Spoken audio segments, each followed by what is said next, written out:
Hello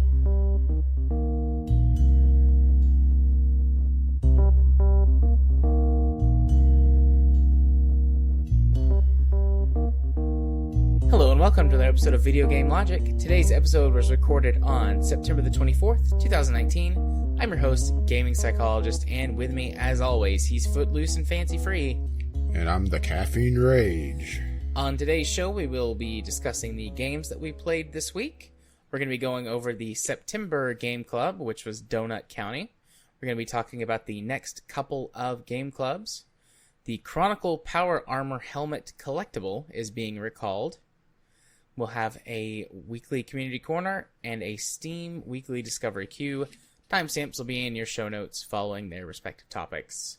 Hello, Rage. Hello, how you doing?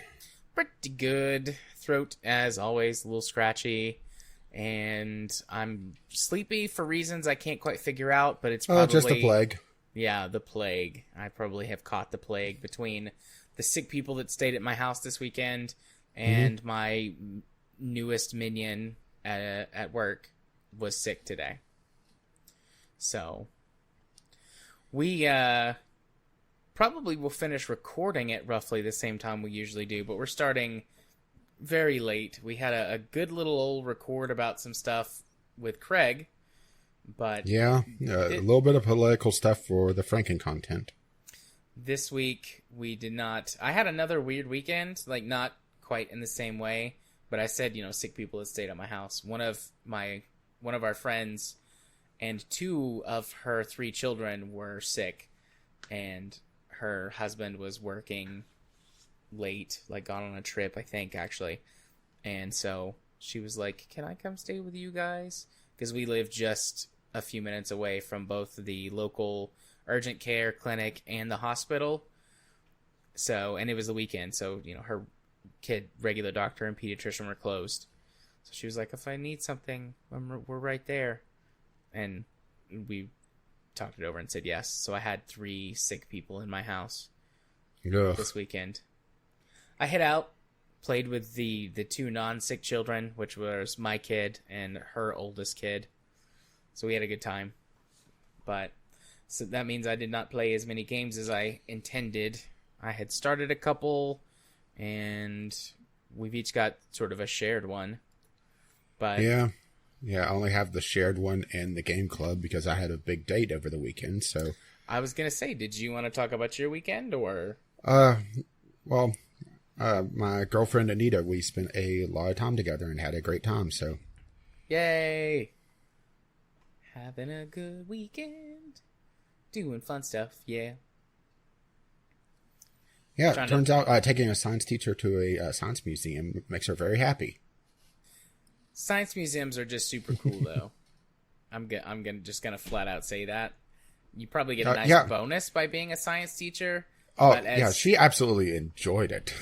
Yeah, it was adorable watching her go through the exhibits and really put away a few ideas for their kids, her students. Yeah. As an person, I enjoy science museums and other things like that. So I imagine, like, if that's part of your career and or passion, there would be some nice extra benefits that go with that. Oh, yeah. Including finding cool projects for your kids / students. Yeah, and she's a very dedicated teacher. So, yeah, she was spending a lot of time just touring around with different exhibits, and you could see the gears working, Yeah. Yep, that sounds like a more fun time to me. Yeah, and I enjoyed it as well because I do like my science. Yeah. So yeah, it wasn't just a. I took her to the science museum and kind of just held back. No, I enjoyed it as well. It was a great time for the both of us, and I didn't want to imply that either. Nice. All smiles. Still all smiles. Yeah, do you know who D.B. Cooper is? He was a hijacker in the 60s that Or he was a bank robber that hijacked a plane and disappeared, if I recall correctly. Yeah. There's a YouTube channel that my kid has found. I forget what the name of the channel is, but he calls it Adventure Time, but it's not Adventure Time like the show, TV show Adventure Time. But this dad and his kids are obsessed with DB Cooper. And so my kid has like learned a ton of stuff about DB Cooper. Yeah, DB Cooper. He basically disappeared in the Pacific Midwest with just a ton of money, and they never found him or the money, actually. Yeah. As far as I know. No, they have not. But that's my kid. That was one of the things we did is he took us on adventures looking for DB Cooper's money. And I mean, he's 5, so I'm not going to be like, hey kid, we're probably not going to find DB Cooper's money in our backyard. Yeah. But, Especially considering it was in the airspace between Portland, Oregon and Seattle, Washington. Yeah, that's probably not going to happen. But that was part of the adventures we went on. We went hunting for DB Cooper at the park and in my backyard and around the neighborhood and at the gym. A few other places. So that was the power of imagination, huh? Indeed. I'm going to try not to deviate too much. Whenever we have fewer topics, the tendency to sort of ramble comes up. Try not to do that too much this week, but more so than usual, I guess I should say. Yeah. We shall see, though, how long the topics that we have go for. And while there have been several opportunities to transition smoothly into the games we played this week, I'm just going to force us, as I usually do. Yeah, because the power of the segue is completely lost on you. It is indeed. Do you want to talk about our shared game first, or do you want me to talk about my one single revisit, and then we can talk about the shared game? It's up to you, because it sounded like you were pretty excited for the revisit, though. Okay. Then I'll go ahead and talk about Airline Manager Tycoon 2019 again. So I talked about this game last week. It was the mobile game, which I discussed as being a very in-depth management game, whether you manage an airline. Most of the aspects of the airline, from research to aircraft purposes or aircraft purchases, different types and classes of passenger transportation, cargo, loans, micromanaging your flight schedules and things down to the last minute. Man, this game, I played it for about 3 hours over the weekend. A mobile game that I played for 3 hours. I spent so much time micromanaging my flights. I think I said last time, I was figuring some stuff out. I mostly was using the auto scheduler. So this weekend I got into the nitty-gritty and started really trying to maximize aircraft efficiency. I tried to get all of my aircraft above 90% usage because, some flight times don't line up quite properly. And even if you stagger and, put in one odd route to try and maximize or whatever, you still might not get 100% usage. And that doesn't account for when the aircraft are down for maintenance. But I ran my phone dead. I didn't have it plugged in. So I actually played it until my phone, the little warning came up at 5% battery or whatever. And I was like, oh, I guess I've been laying in my bed playing this for a long time now. So the system, it takes a little bit, it's designed for a phone interface. So sometimes things are a little bit weird compared to how I would expect them to be if this was a PC game. But I figured out how to save and copy different schedules and flight paths for planes and apply them to multiple planes at the same time to save time. I figured out how the system works.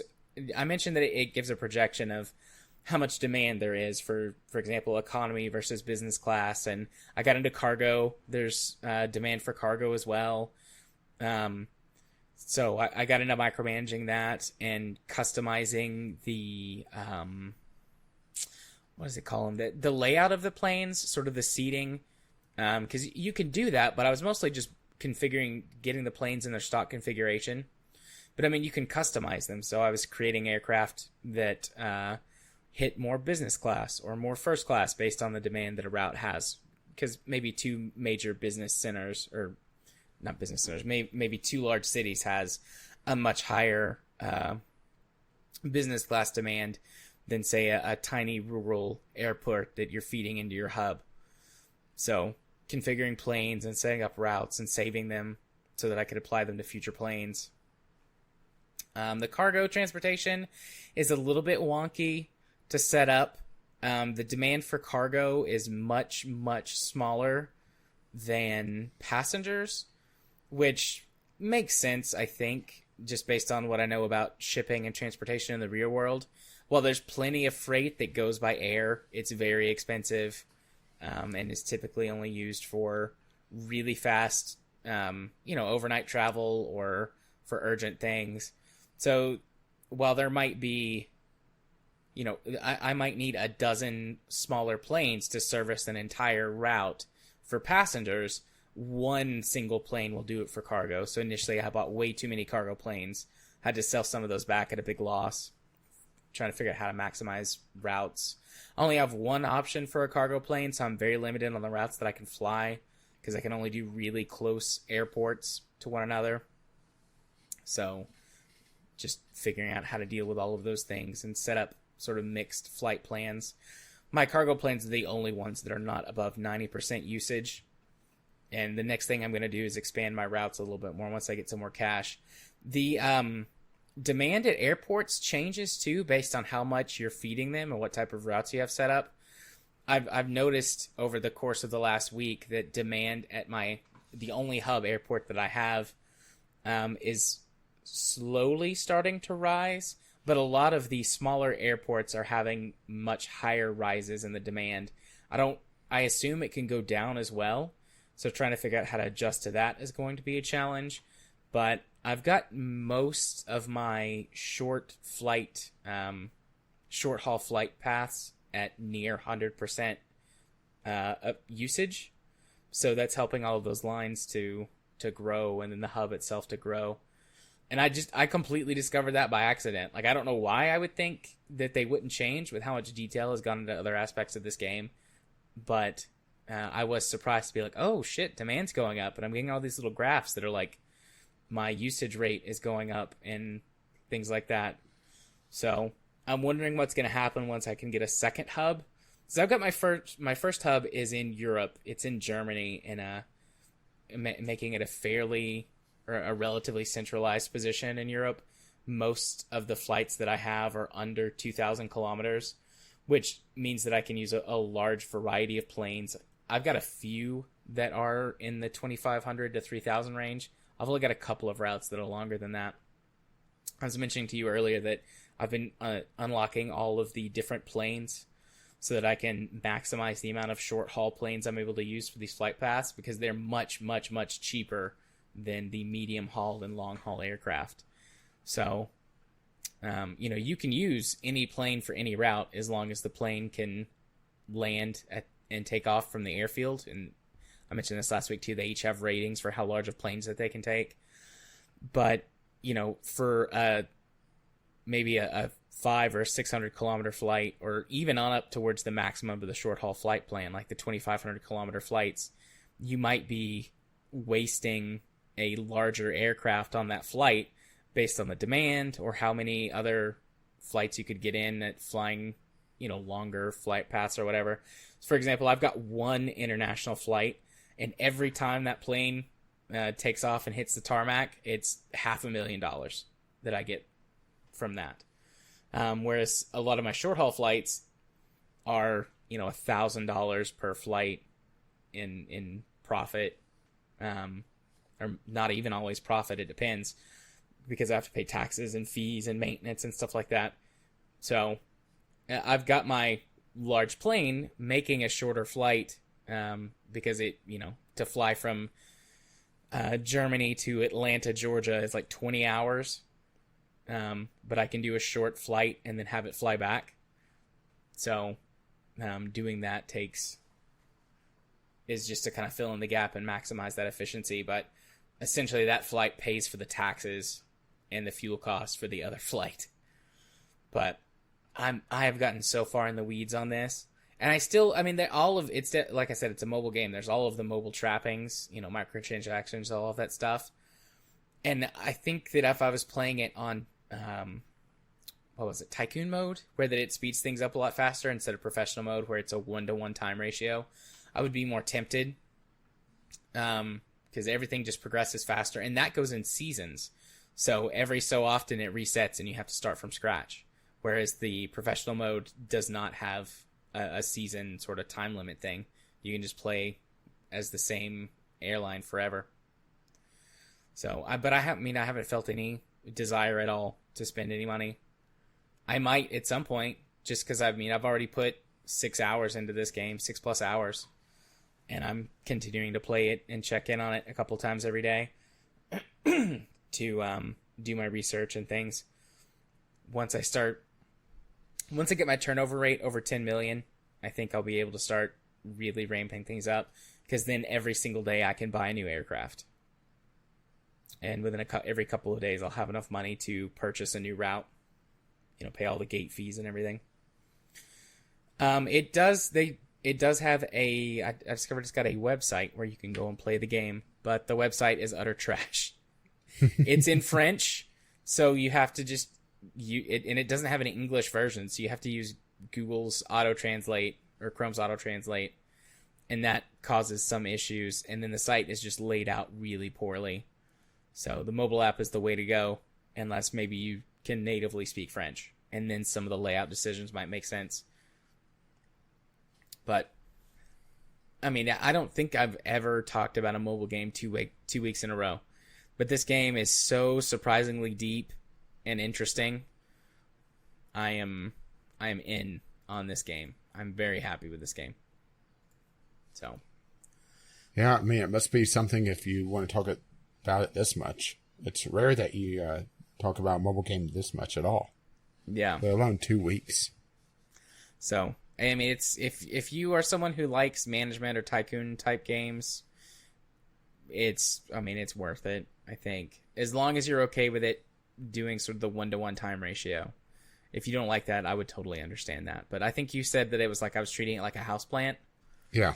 And, I've not been playing it for multiple hour stints after this weekend, because once I got my 20-something aircraft flight schedule set up properly, whenever I do get a new plane, it's a lot faster. Because, one, I know what I'm doing now, and two, it coming in smaller chunks is easier to manage. But, I'm still on it every day for probably 30 minutes every day. Just checking on everything. And then doing stuff that I need to do. So, an excellent game. And then that brings us to the game that we both played this week, which was Warframe. Yeah, Warframe. A kind of a return for me because, I've played it for on and off for the last several years, but it's been a long time since you played. It's been somewhere between 2 and 3 years since I last played it. When I logged in, Ortis, the little ship AI, yelled at me for being gone for so long. Something along the lines of, I have gotten so tired of waiting on you to come back. Where have you been? What are you doing? But then he immediately went back to his sort of cheerful, repetitive self. So we played this for community game night this week, and Jim came and hung out with us, but he was not interested in playing Warframe, which is fair. Yeah, you were terribly lost on what to do. I was. I played for a little bit by myself before you hopped on, and I was just sort of refamiliarizing myself with the controls. From my perspective, coming back to Warframe after so long, the game has got a huge open world section now. And it kind of just dumps you in. There might be something somewhere buried in the 100 messages I had when I came back, and maybe some people to talk to that can in-game NPCs or something that can help explain what's going on. But I didn't really get any of that wandering around, and so that's the problem with Warframe is a lot of it is temporary events story-wise or cutscenes. Yeah. So I just kind of wound up wandering around, and then I went out into the open world, which apparently there's two. I thought there was only the one. What is it? Plains of Eidolon and Orb Valis. Eidolon and Orb Valis. So I was on Eidolon, because that's the one that's on Earth, and the one that I had heard be used in, or that I remembered you talking about, and that I think was used in the most recent thing that we watched, that you showed me a few weeks ago. Yeah, the Plains of Eidolon was the one that was shown in the Star Citizen-esque update. Yeah. So, from my perspective, the biggest thing with the open world is that it changes the way that the game is played. In my opinion, I think for the better. I always liked using single shot or burst weapons and sniper type weapons and longer range weapons. I mean, melee was fun, and there was nothing wrong with the shotguns or the machine guns or whatever, but just my style of play tends to be, or I prefer it to be a little bit farther away. I'm more of a medium or a long range guy. And that wasn't impossible to do originally, but it was much more difficult because you were fighting in, corridors and hallways and against rapid moving enemies and bosses and things like that. And, the rapidly moving enemies and the boss and quick encounters and things are still there. But when you have a much larger open world, my type of playstyle becomes more viable.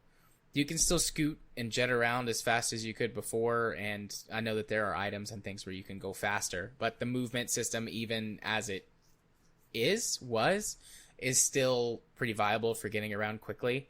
Your sort of slide and jump, or even just sprinting, since you have infinite sprint. It's bullet jumping. There's a particular system where if you slide, perform a jump, and then kind of do a flip, it's one of the fastest movements that you can do outside of special abilities or additional items. Yeah, so, but I mean, even if you don't want to do that and you just want to sprint, you do have infinite sprint, so that's better than anything that you have a stamina meter, any game that has a stamina meter. Yeah, the fact that there's not a stamina meter at all outside of like special abilities, once again, because a couple of the warframes are built around. One is built around building up essentially a bonus damage by running around. So technically that would be like a reverse stamina meter. Yeah. But playing it and wandering around, it's got what I feel like are the sort of standard open world trappings of, there's stuff to do. There's little things dotted around. There are, enemies you can find just about everywhere. There's little places where you can pick up missions when you're out wandering around, and turn in the missions.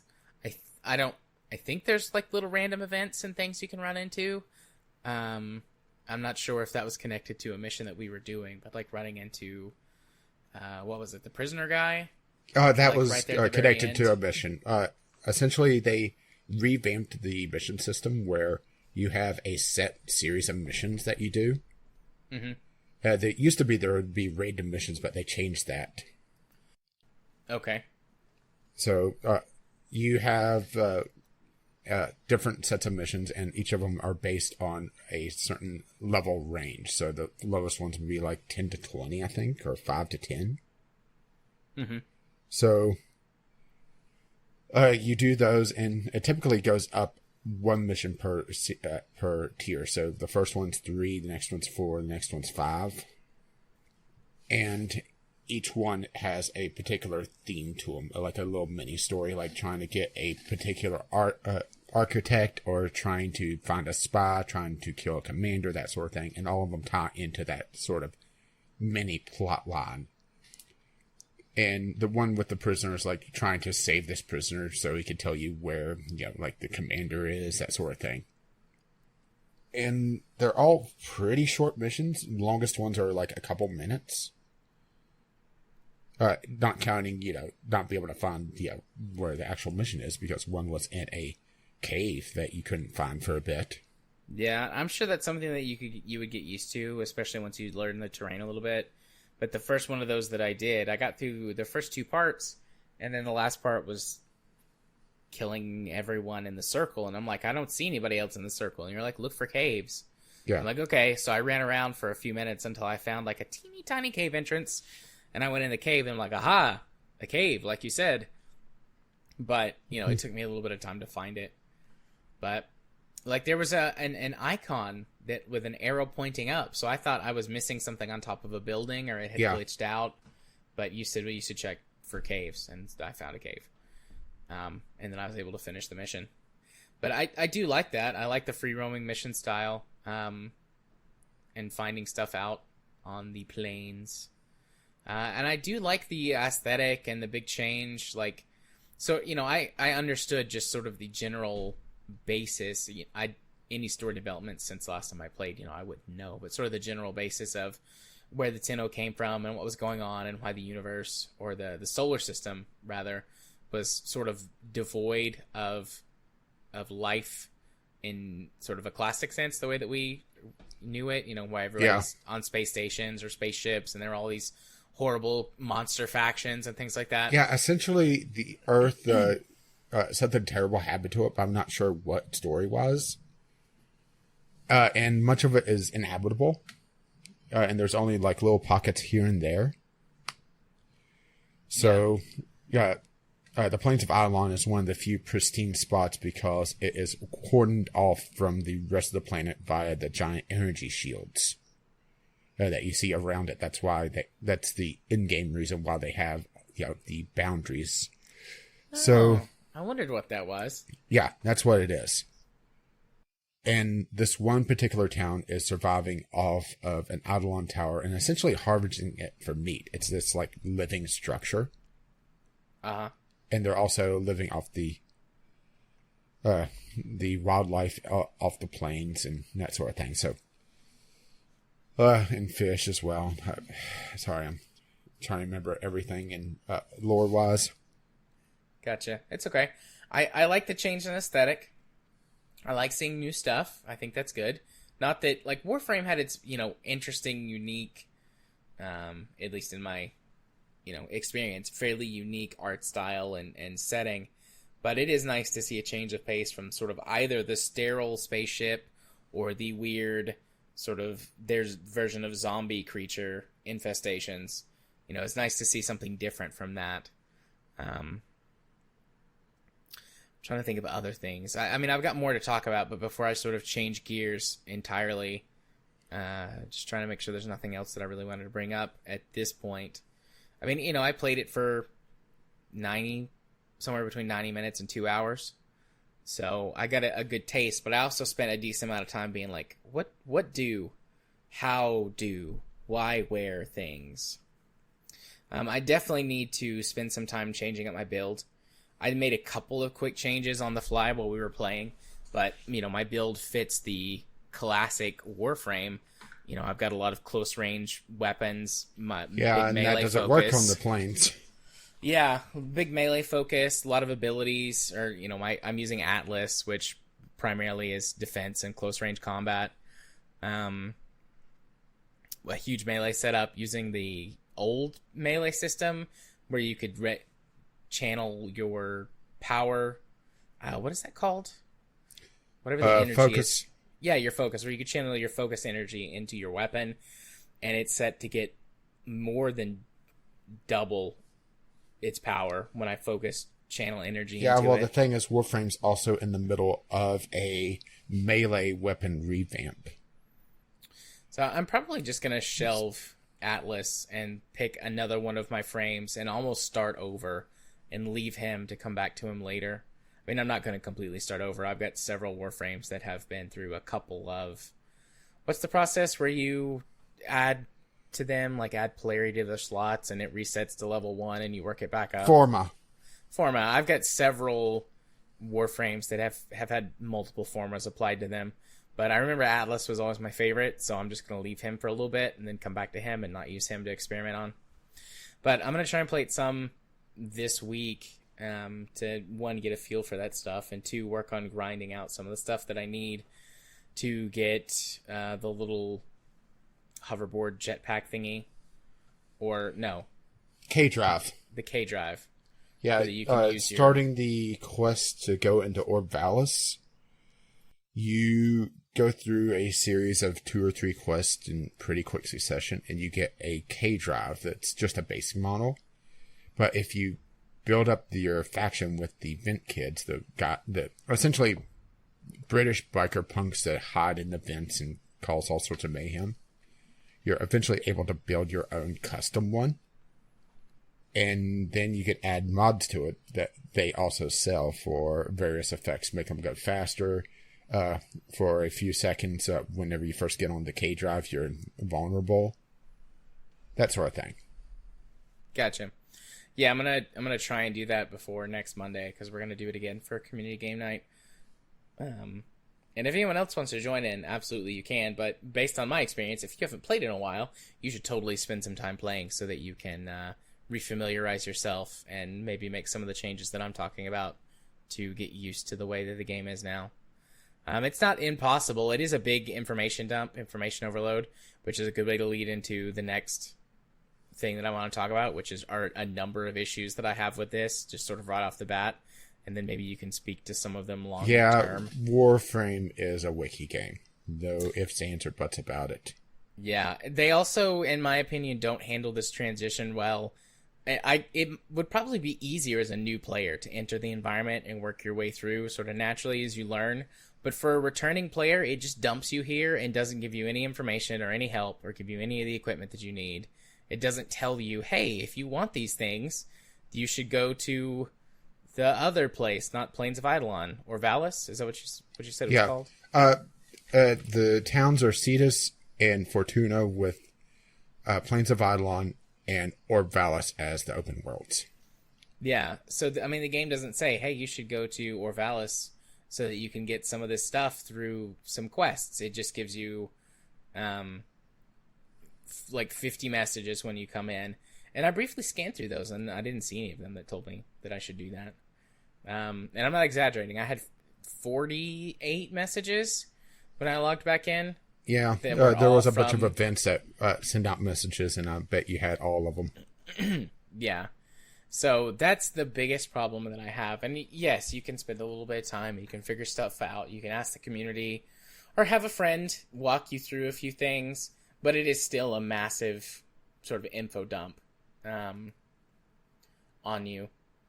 Then, hang on, I need to... Damn scratchy throat. I'm going to have many tiny editing notes this week. But anyways, so there's that, which is a major issue, sort of the lack of information. Then there's, I guess following that in other ways, there's a lot of new things. Like they say, well, you probably shouldn't go out at nighttime if what they say about this is true, but they don't tell you why or what that is. And in the night environment, there are ultra strong enemies that if you're at my level, which is it's not Warframe pretty high. Well, the thing is, it's not level; it's progression, and that's two different things. Certain quests trigger essentially another tier of progression. So it's not mastery level and it's not Warframe level. It's where you are in the overarching story. So there's hard enemies, and then there's like special boss enemies, and then the water is poison at nighttime. Also, you can't swim. I mean, I have like a tiny issue with that. It's not like a huge deal because you can, sort of glide over stuff even if you don't have the K drive or the hoverboard. You can still, doing your bullet jump, you can still jump very far, and then you can aim to sort of glide through the air. Like you can get across any of the lakes or, ponds or whatever. But it's like, can't I just walk through this or swim? But I guess not. It's a tiny thing overall, I think, but it's still frustrating. And then I don't exactly know how or where this came from, but doing things like going through and looking on my ship and looking at like my foundry and things, I don't remember there being like 35 things in my foundry. I didn't actually count all of them, but there are at least 24 things in my foundry that I don't remember being there before. I don't know if they've changed the sort or some things have been added to it that it just kind of is automatically dumped on there for me. Like, yeah, they did add some They did add some new categories, so it is resorted. But they did also add a few blueprints to everyone as well. I guess that sort of falls into that information overload dump if you're a returning player. And Warframe, in any persistent online MMO type game, regardless of what sort of specific genre that falls into, and doubly so if it's free to play, I think has issues with this. But I feel like Warframe is particularly bad at helping out returning players after they've been gone for a while. I don't feel like... I've never felt like the progression in Warframe is particularly clear. I think about other free-to-play MMOs that I've played, and I know that there's a story in Warframe, but it's much less front and center than it is in other games, and having a persistent, long-running story helps to navigate players back in. And that just doesn't... At least, I mean, it didn't exist in Warframe, really. Not in a traditional sense. And there's just so much stuff. And it you know, you're right, it is a wiki game, and it, you know, games can definitely be that way. I've enjoyed my fair share of wiki games, but returning to one in the middle, like if it was a single player game, you know, I think of like games like Factorio, Minecraft, etc., that have huge wiki components to them. When you come back to it for a while, you can just start over and relearn things that way. But I wouldn't want to restart Warframe in a million years because of how much time and progression I've already dumped into the game, and I would lose all of that stuff to start over. And I don't know if Warframe is going to be a game that I continue to play on a regular basis. I mean, I'm going to play it some this week, and we're going to play it again this coming week. And it might, you know, I might play it off and on again, especially if you're like, hey, instead of playing Forza or instead of watching anime, do you want to do some Warframe this weekend? And I'd be like, yeah, sure, why not? I'm cool with that. We can hang out and play Warframe. But I don't think it's going to be a game that I regularly play on my own, if that makes sense. I don't... At one point in time, I guess it was. I guess a couple, 2-3 years ago, maybe 4 years ago, I guess, me and you were both playing it pretty hardcore, and then I drifted off, and you've stuck with it all this time. Mm-hmm. Yeah, like... Well, you saw Inaros, the frame I was using. Mm-hmm. He's one of the most powerful tanks in the game. Remember how Rhino used to be absurdly hard to kill? Yeah. But his big weakness was if he got dispelled, instant death. Yeah. Inaros fixes that. And he has a stun. And he can heal himself. But the thing is, he doesn't have a lot of damage outside of his weaponry. So, he's tanky as hell, but he relies on equipment. That's why you saw me bring in some of my best stuff. Right. Is it easier to get Warframes now than it used to be? Depends on the Warframe. Some of them are, some of them aren't. Okay. Like Inaros himself isn't actually that hard to get. I feel like they all used to be super hard and grindy to get. Not all of them, but many of them were super hard to get. Well, they also changed a relic system, a couple years ago now, where remember the keys, the relic keys? Yeah. Okay, those are gone. Instead, you have void relics, which can be refined. You probably saw those on this orbiter. Well, those existed. Those existed the last time we played. Oh, they did? Okay. They might have changed the system some since then, but those. All right. Those well, they have. They have a refinement system, and that's the way you get some things. Other things like one Warframe that used to only appear in alerts could now be gotten through just grinding out the season pass credits and be able to just buy them outright, so you don't have to be lucky on seeing his alert pop up. Clan tech has gotten a lot easier. Certain quest things have gotten a lot easier just with time and power creep. So it really depends on just what you're looking for. If you're looking for the cutting edge, just out Warframes, those are still a pain in the ass to get. If you're willing to go with some of the older stuff, which is still incredibly viable, then, well, you could get those a lot easier now just due to power creep. I'm probably going to go back to Mag. Yeah, my secondary... Well, Mag isn't actually that great. I always liked Mag. Well, remember, open world stuff focuses on different warframes and different power sets. So, yeah, it's a... the reason why I chose Inaros to bring along is that he's tanky, but also if you got in trouble, I could do some AoE damage. I could stun. If you got downed, I could easily revive you without having to worry about myself. So I was playing essentially a support tank.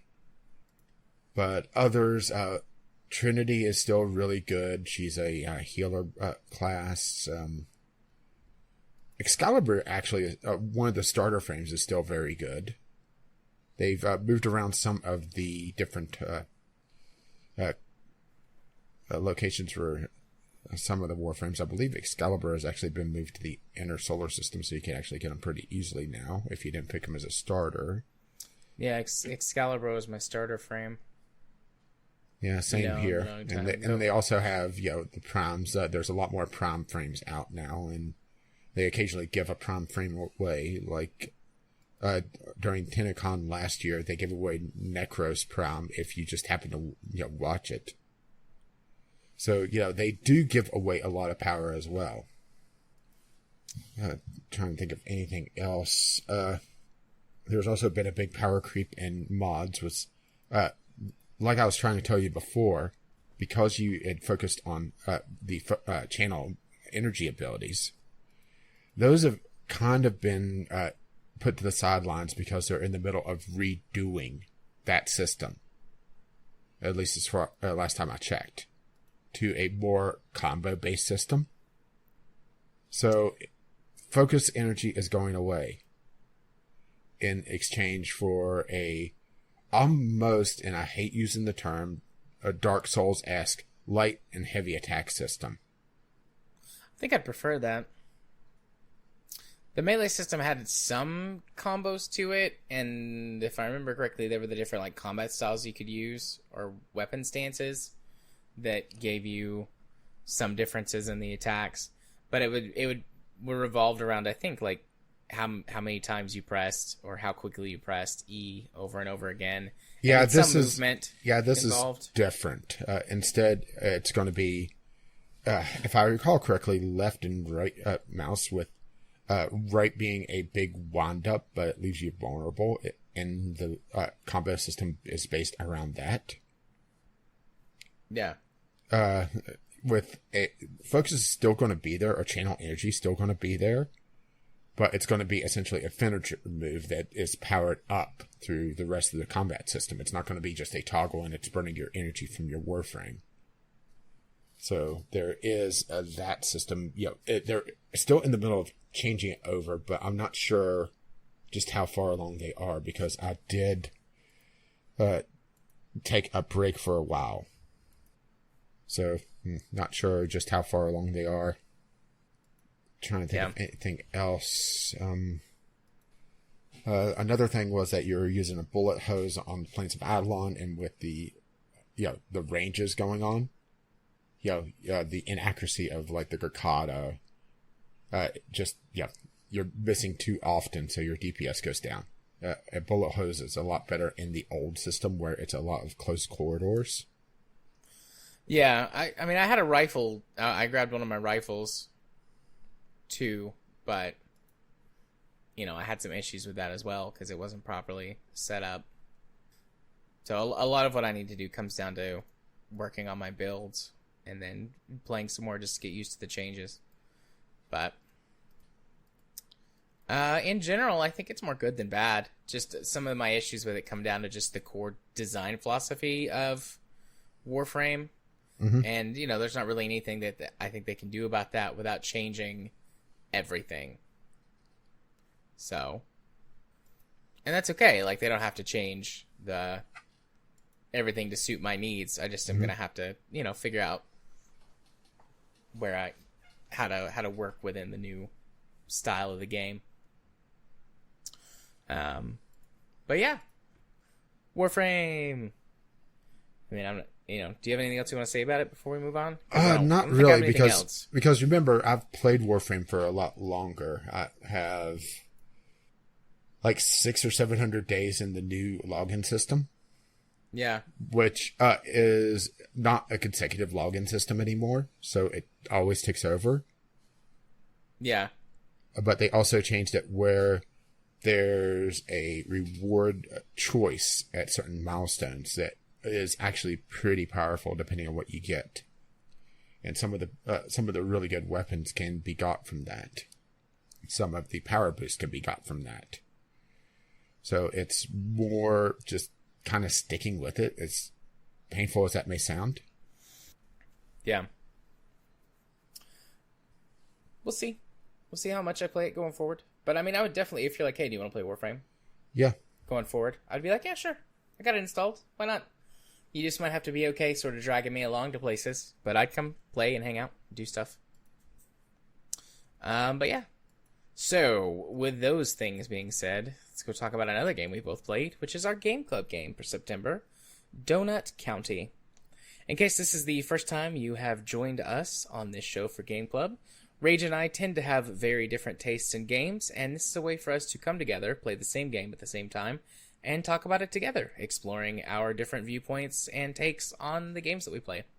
We do encourage audience participation.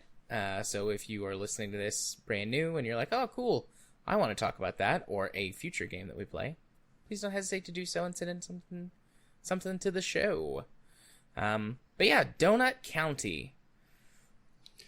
Hopefully we have some good back and forth discourse on this one, just based on a brief discussion prior to the show.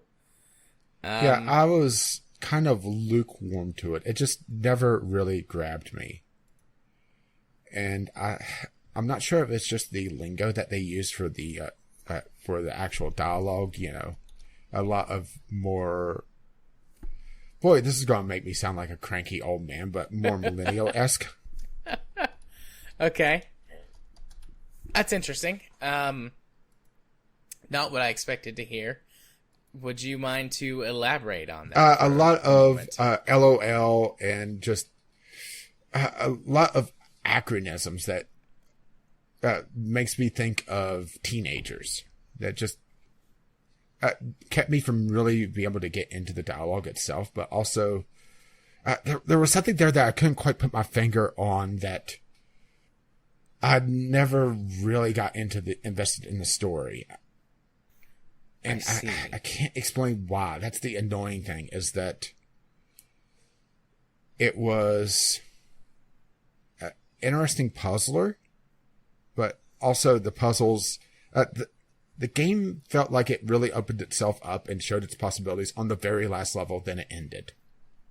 So, before we go any deeper, just briefly, in case you're unaware, dear listener, Donut County is a short sort of physics puzzler where that you are controlling a hole in the ground that opens up larger the more stuff you put in it.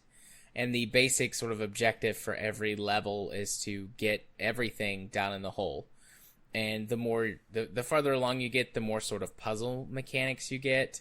Such as there's one level where that you have to get a fire in the hole, and then you drop fireworks in, and you launch those to get things. The last level in particular had quite a few mechanics going on, combining all the previous mechanics and then adding some new ones too. And then between the puzzle sections are story cutscene things. With essentially, almost the entire gameplay up until towards the end is essentially flashbacks. Yeah. As these characters are telling their story about what has happened and their interactions with each other down in a giant hole. So that's the basics of the game. It sounds weird, I know, but that's the game. So just very quickly, my top-down thought on it is I love the shit out of this game. I loved every moment of the experience. And the game itself is not perfect. It has flaws. But in terms of like what I really want out of games, like 10 out of 10, loved it, want more games like it in existence. For me, I found, well, remember, I'm a gameplay guy first.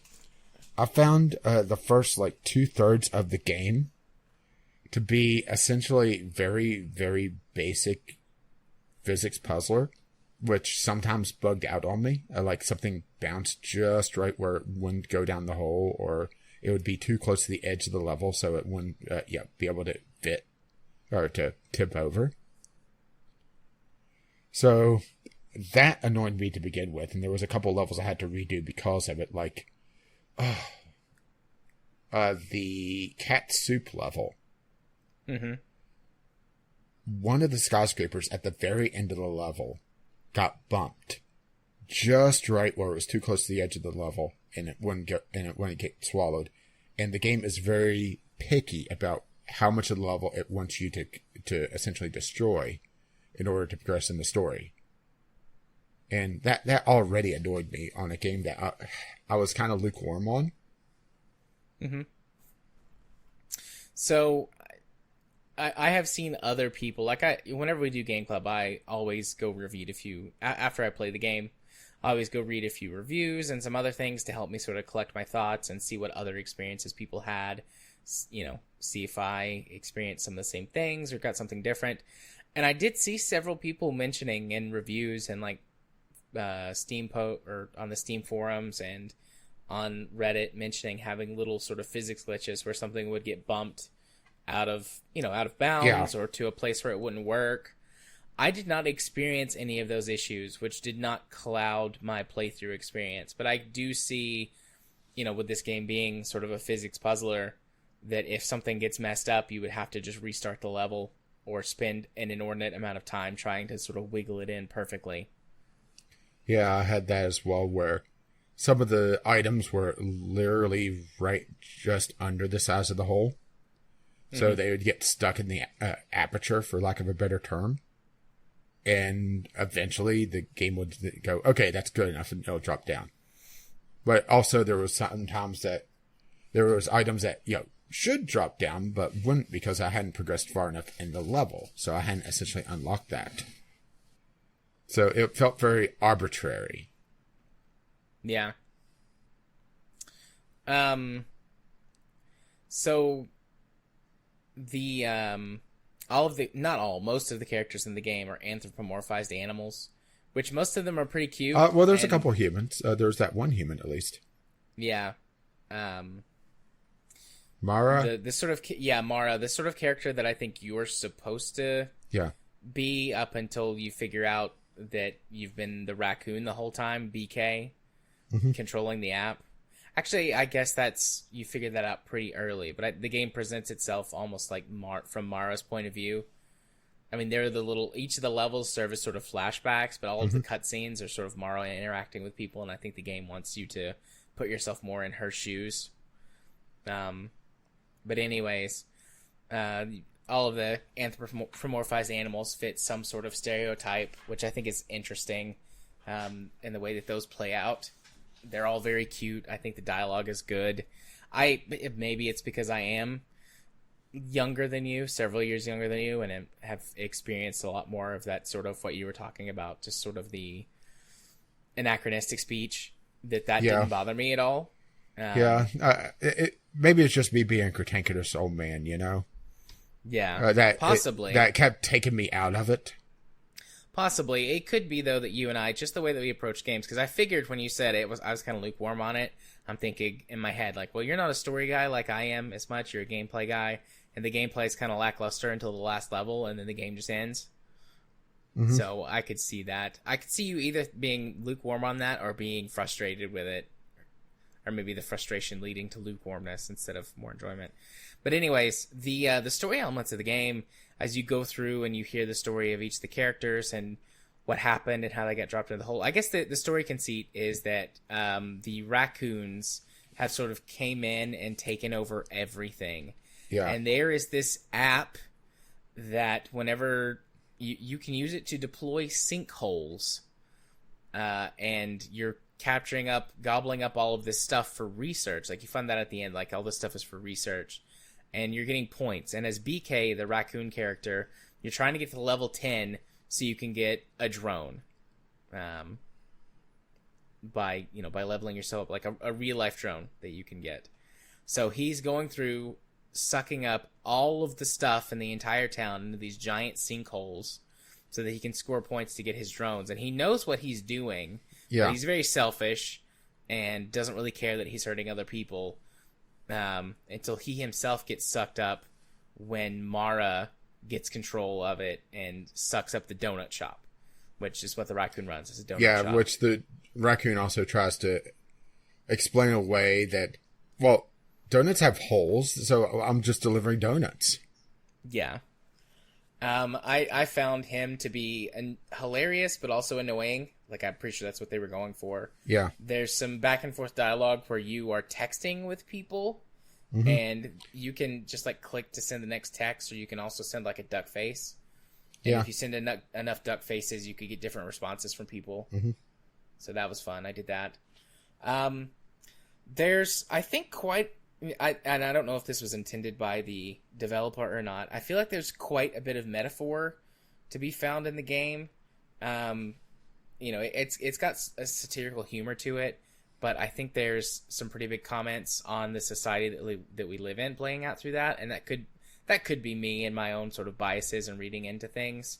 But the idea of sort of corporate America or corporate culture sort of sucking up everything that we used to hold dear, sort of ruining the... Yeah, I guess that was kind of lost on me just because I was taken out of it in general. Yeah.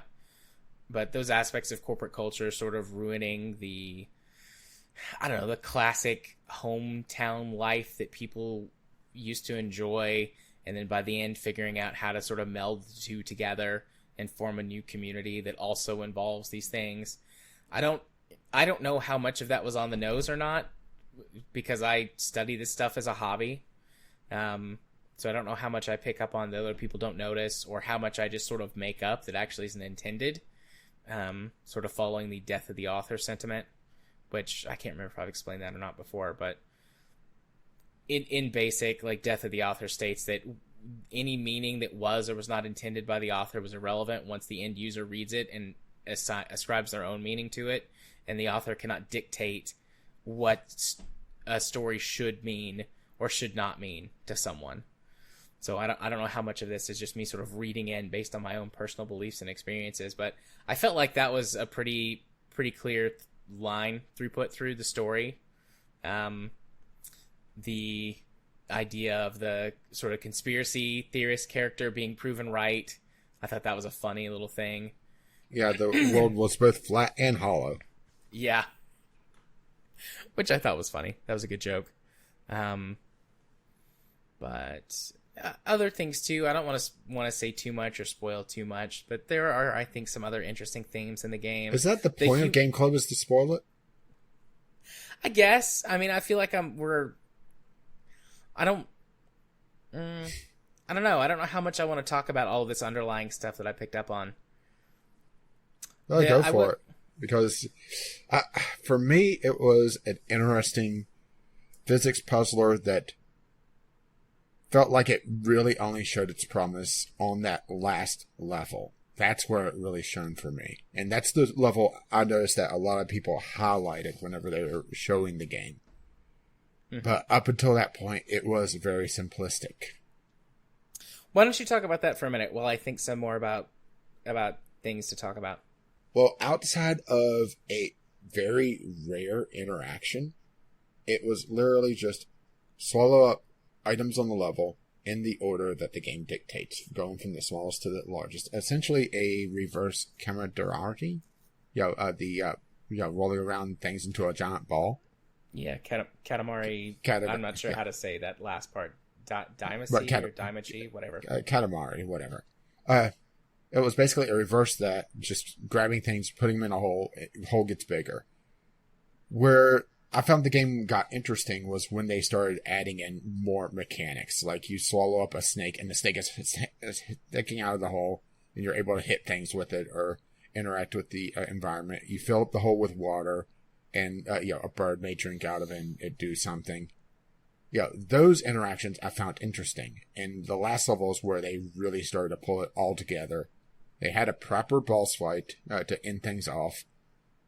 And they had some interesting interactions with the hole and different items in it. But up until that point, it was very, very basic. And it felt like it was essentially a tutorial up until that point. So, that's what I'm talking about, where it's a very simple game. Mm-hmm. And because the story didn't grab me, it didn't really, it didn't really do that much for me. And so I was kind of lukewarm on it. Did you go into the encyclopedia at all? Yes, the Trashpedia. That's where I found the most of the humor. Yeah. So there's this thing that for every level, every item that you collect has a Trashopedia entry in it, which is what the raccoon scientists or whatever think about all of these items, either what they do or what they are or their personal beliefs on them. There's a lot of good humor in there. Some of it, I think is framed as a deliberate, fundamental misunderstanding of what certain items do or are, based on the idea that these guys are raccoons. So anything that's trash, generally they like it. Food is awesome, but then things like radios or walkie-talkies or stuff like that, they're weirded out about. There's some good humor, some good puns, also a lot of satire in there, some references to things. But yeah, there's a lot of stuff in there in the Trashopedia that I think fits along this idea of, the fundamental misunderstanding of corporate culture and how it changes the things that we, the values that we have once held as a culture. It's interesting that everybody just sits and watches the hole as it moves around. I found that an interesting commentary potentially on how a lot of times people just sort of sit back and watch things happen, and then after the fact complain about it. They don't try and take any action to stop it in the moment. Because down in the hole, everybody or almost everybody is complaining, but in all of the flashbacks, or maybe not all, most of them, people would just stand there and sort of watch the hole that's interesting. It's swallowing up my house or whatever. So I felt like that was an interesting commentary on how people will watch change come, even destructive change, but they're comfortable in their own settings or their surroundings. They don't want to take any action until it's too late. The idea of how tragedy brings people together in order to actually enact change or deal with things or support each other. Everyone in the town, not everyone in the town, but there are quite a few conflicts between people in the towns or in the town that are played up in the cutscenes. But, they're sort of all in this together now. They're all in this shit together. So we're going to band together against a common enemy who is BK, the raccoon. This one, I think, is pretty purely because I'm a therapist. But I found BK to be sort of a satirical representation of what a narcissist is like until the very end when he, does it grab the pickle? Yeah, when he doesn't grab the pickle, flips his script immediately. And is oh no, I'm gonna stay good, instead of the entire story he's set up as a selfish prick. And then at the very end, I felt without good cause, he decides to stay on the straight and narrow path and redeem himself. But that's sort of my own personal opinion on it. But yeah, he doesn't reach into the jar and take the pickle, which I thought was a good joke. Because the big boss raccoon, what is he, King Raccoon or whatever, sticks his hand in the pickle jar and then he gets it stuck, or his paw. So I think there's a lot of those things that exist in the game. And then commentary on stereotypes. We mentioned earlier the conspiracy nut who was proven right that the Earth is flat and hollow at the same time. Which was more funny than anything, I think. But, that was sort of playing up on that stereotype of the crazy conspiracy theorist who has everything that you need at the right moment and can also hack and, all of these things.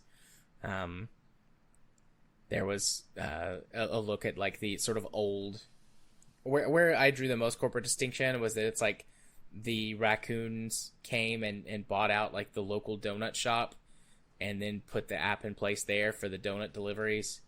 And it's like, the corporation comes in and they buy out the little guy, and then, they just ruin everything in the town after that point. Yeah, this is making me feel very stupid that I didn't really get all of this, but then again, like I said, I got kind of put off of it from the dialogue. Yeah. Or maybe I'm just not that deep, I don't know. And then Mara, I think, is definitely our viewpoint, or maybe the sort of millennial viewpoint of, I think how the world perceives millennials is like not giving a shit for a long time, and then once she actually does, she takes all of these things into account, makes some massive changes, and is the one who ultimately like makes a big difference. Like, she's the one who convinces everyone to band together, convinces BK to utilize the hole to get back at the raccoon people, and sort of it enacts the plan to set the final stage in motion where everyone gets their stuff back and everything gets fixed back properly. So, or somewhat fixed back. Well, yeah. They were all back at the top of the hole at the end of the game, and you have the quadcopter, and you can fly around the quadcopter and look at the level, and or look at like the scene going on and view the credits and things, which I thought that was cute. I thought that was a cute touch to end the game, and then when you're done, you just exit. You can play through it again. Apparently, there's like a few secret things you can get. I did not get any of them, but I went and I looked up looked at the achievement list and looked up a couple things online. There's like a secret getaway vehicle for the King Raccoon that you can find, and like some little Easter eggs and stuff that I didn't find. But I'm not. This was a one and done for me. I don't really think this game has got much replay value. The mechanics, like the story is great, but once you've been through it once, and especially when you pick up on a bunch of stuff in it, I don't know how much there is to sort of mine out of it again. And then with the game mechanics being generally lackluster up until the very end of the game, there's not really a mechanical reason to go back and replay it. So, it's got, I think, a sort of a one and done mentality, or one and done objective in mind, which I personally don't mind. I'm on record on this show as saying this. Like, I like games that are relatively small, self-contained, and that aren't demanding 50 plus hours of my time, because I just don't have that much time to give on a regular basis. I've got a couple of games, or maybe even one game, that I swap back and forth that gets a lot of regular time, and then I like to have smaller experiences in between. And the fact that Donut County is 3-ish hours max, and there are plenty of people who are saying they beat it in way less time than that, but sort of 3-ish hours max, like that's a perfect evening or Saturday afternoon or whatever contained experience for me, and I really appreciate that fact about the game.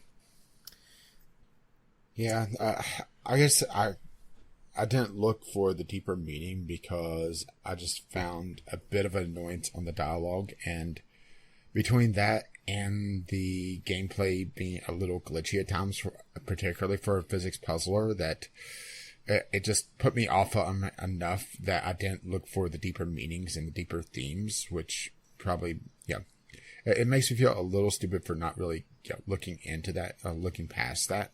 But at the same time, it's a little hard to when I'm already being put off from it, Yeah, I mean, I don't think that you need to or should feel stupid about it. We each approach games in different ways, and there are definitely things that you pick up on in games, other games that we've played that I don't, because that's not what I'm looking for or not what I'm interested in. Yeah, because I'm more of a technical guy compared to a story guy. Yeah. So, you have your own interests and sort of your own, I don't know, gaming strengths, maybe? Or, the things that you're, sort of better My at. niche. Yeah, you have your niche. It just feels like I missed a lot here because of that.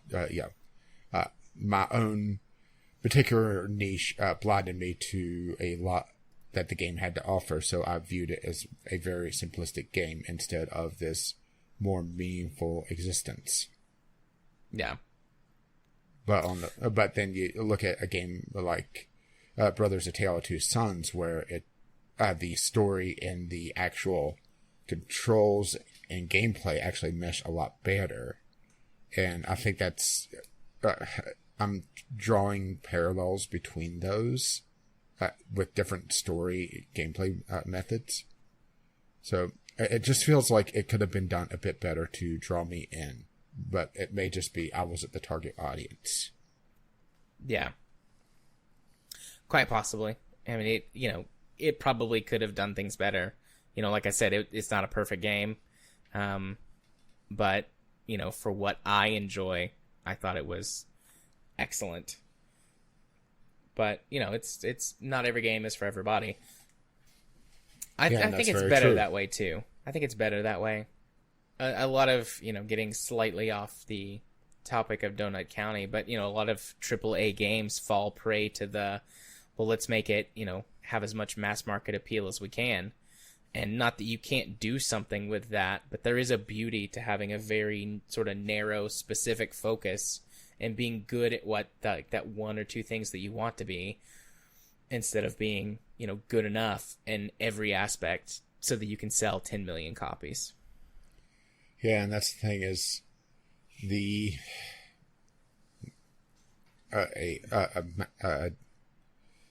I'm getting tongue-tied.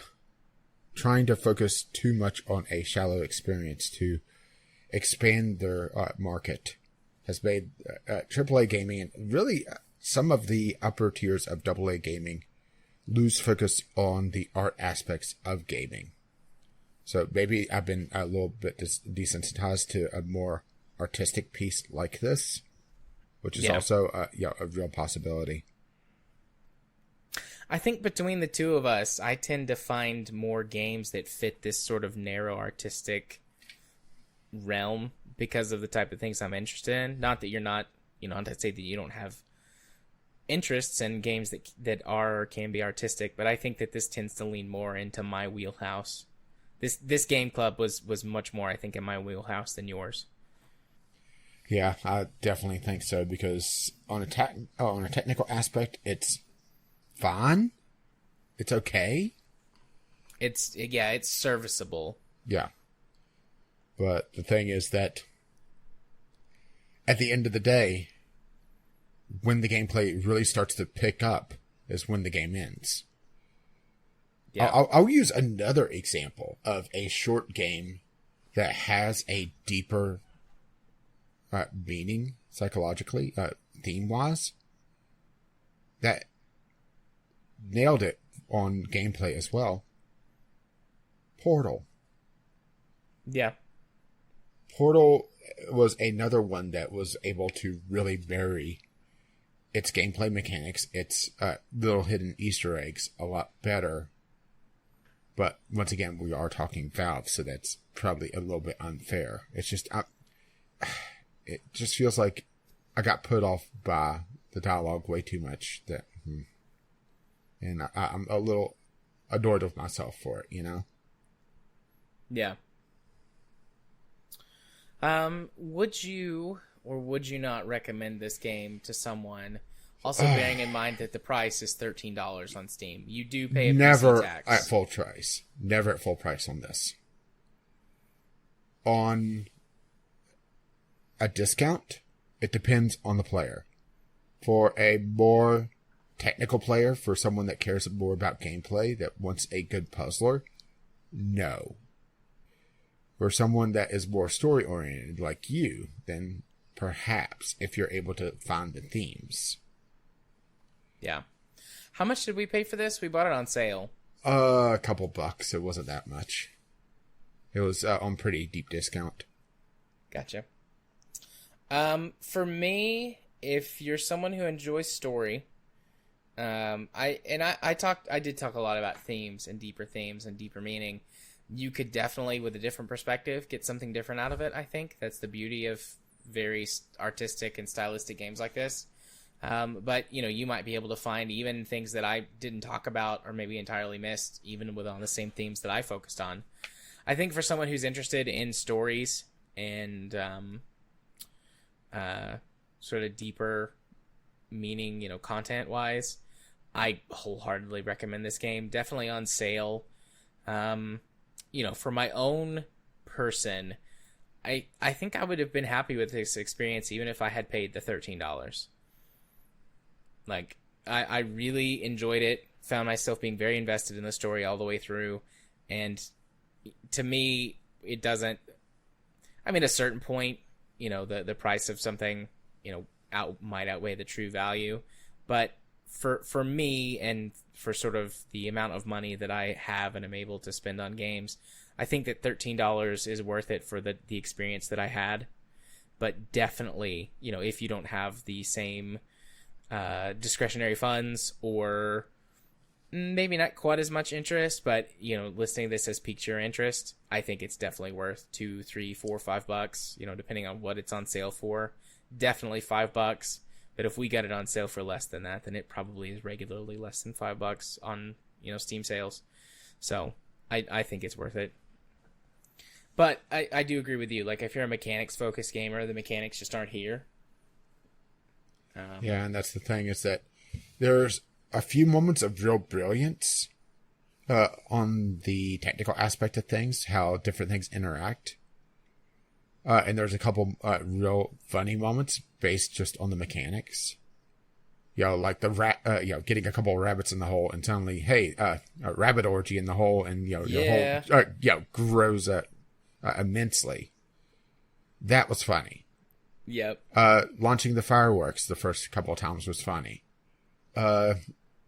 Raccoon Lagoon was pretty funny, even though it was finicky as hell. Yeah, it took me a few minutes to figure out Raccoon Lagoon. I had the game bug.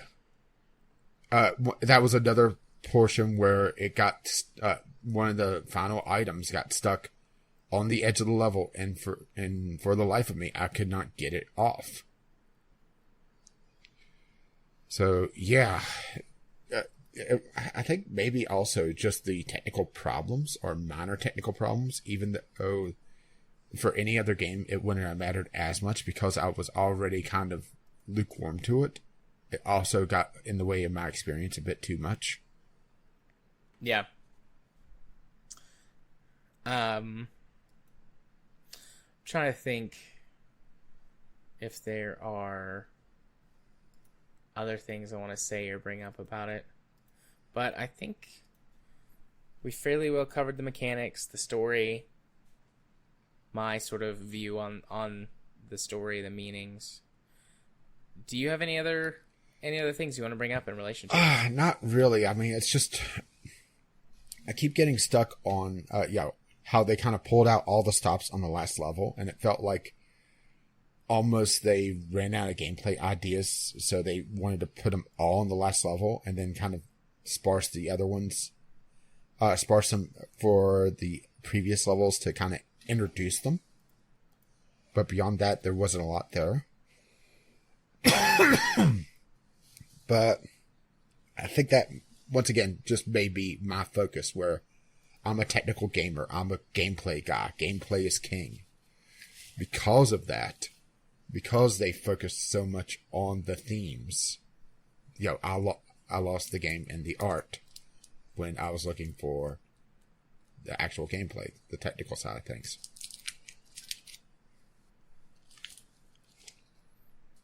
Indeed. All right. So you ready to mention our next couple months game clubs? Yes, we are. So, we have a super spooky October because, hey, it's October, so we got to do something a little bit spooky and scary, right? Absolutely. Very spoopy. So for this October, we're moving a little bit away from our previous months, where we did a little bit more of a hard horror game in the Alan Wake series. Even though it's more psychological horror. And we're moving into Prey. This is on Xbox Game Pass. And, well, it's a rather interesting one. This is from, 2 years ago now? I believe so. And It was a reboot of a classic game, well, once again called Prey, but a very different theme. So it will be interesting to see how this holds up. I never played the original Prey, did you? I did, but it was... I think that came out in 2004, 2005, something like that. I played it pretty close to release. and didn't like it all that much. I Just, might appreciate it more now, but just I felt the like style, or I felt like it's just a really strange story. It didn't control well. It was buggy. At least when I played it, it was buggy. I don't know. I played it on Xbox 360. I don't know if there were other versions that had less issues or what, but yeah. I didn't like it all that much. But I was very much looking forward to this when I saw it at E3 a couple of years ago. When it released, I was interested in it. And I don't typically like any kind of spooky, scary anything. I do this every October because, it's good for the show. It's good for the show. But in general, like, I'm not going to pick a horror anything or horror adjacent anything on my own. But when the game released, I was like, that looks neat. I could go for that. So we will see if I'm able to stick to that or if I get very spooked and don't play it too much.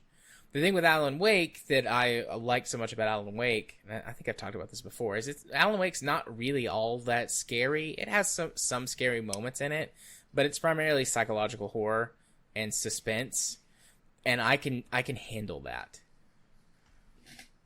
So yeah, Alan Wake is like horror light. It's a good intro into some of the themes, even though it doesn't really have a lot of jump scares. It plays more on the atmosphere, and from the brief amount I toyed around with Prey and a couple of the things I read into before our choosing of it, I think Prey actually leans more towards that. So we shall see. Yeah, looking forward to it. And then coming in November, because we have planned quite a ways ahead, and we like to give you guys more heads up now, we're going to be doing Celestial Command in November. Unless the game has changed drastically from when we last played it a couple of years ago in early alpha state. Yeah, they're bounce. This is a fairly realistic sort of orbital mechanics type game. It's this, what's the best way to describe it? KSP, but all in space. Yeah, pretty much. It's a space-based survival game where you mine, you do missions, and try to build up your ship to be bigger and better to do more things. Yep, we both got this game a few years ago, 2 or 3, something like that. I was at my old place, so that's one general way I gauge time. And we played it a bit, but it was in early alpha. The sort of core mechanics were there. We both thought it had promise. And then, as far as I know, we both have shelved it for this entire time. Yeah. I haven't touched it since then. But we came to it somehow. I don't remember how we stumbled upon this when we were looking at stuff. Maybe it was just when we were going through our libraries. It was one of my oddball picks because the way we both go through the choosing is that you go through and pick out the games you want to play. I go through and usually I have 1 or 2 picks that are weird. I think that's fair to say, right? Yeah, that's pretty typically how I do it. And Celestial Command, I saw that on our list. And I saw it that it had changed greatly, so I put it on there. And pretty much as soon as you looked at it, you saw how different it was, and you was pushing it. Yeah. So I'm very much looking forward to that. Looking forward to both of them. Granted, I don't think there's ever a Discovery Q game that I'm not looking forward to, at least not that we've done. There have been ones I have been more excited about or less excited about, but both of these I'm looking forward to, so I hope that I'm not drastically let down on either front. I think so far Game Club this year has been generally pretty good. Yeah, I would say mostly good. But then again, Donut County, right? I like Donut County. I would Donut say County. If I had to choose right now, our VGL Awards worst Game Club game, I think it would be a toss-up between Donut County and Bomber Crew.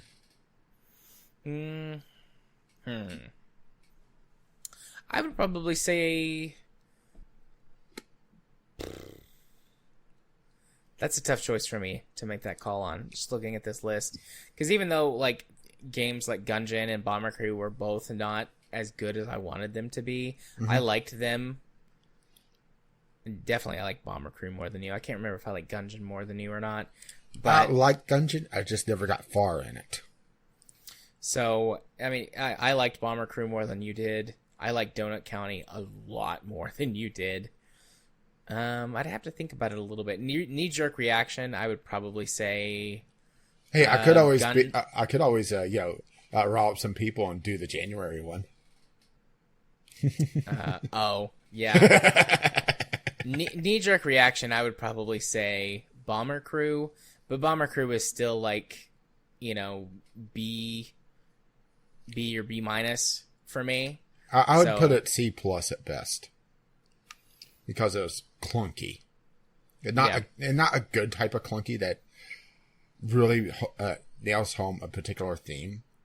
Yeah, see, this is where I do enter theme is whenever gameplay starts to come into it, because Dwarf Fortress, it's clunky, but for a good reason. It's meant to emphasize just how deep it is. Yeah. Also, deep Dwarf Fortress. But okie dokie. Well, with both of our Game Club related topics out of the way, go on and do our singular news topic for this week. The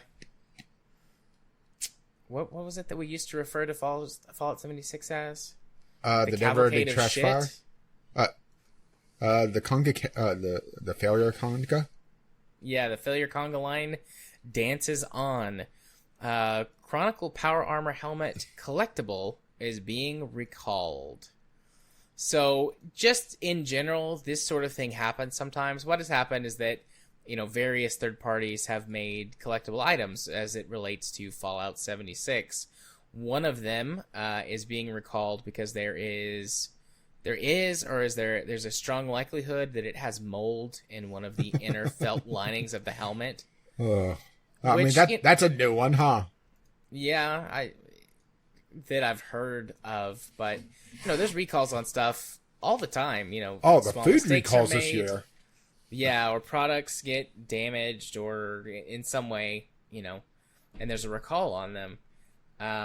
But the fact that it happened to a Fallout 76 branded product is where most of this just point and laugh comes in. On the one hand, they can't catch a break, but on the other hand, they fucking suck, and I think it's hilarious, so fuck them. Now, we should emphasize, this is not the power armor helmet you may be thinking of, because the collector's edition of Fallout 76 included a wearable power armor helmet. It's not that one. GameStop sold a special edition of that power armor helmet for $150, I might add. That is painted rather hideously. At least in personal opinion. It looks okay. I'm not a big fan of that sort of crimson color. They could have done a better color. They could have weathered it. That's the thing. Giving it some patina. Mm-hmm. But the fact that, once again, Fallout 76, right? Yeah. Is just, what the hell, right? Has it Fallout 76? Fallout 76 is like, what was it? The anti-Midas touch, the shit touch? Yeah, that sounds about right. Where everything it has touched has gone utterly, utterly wrong.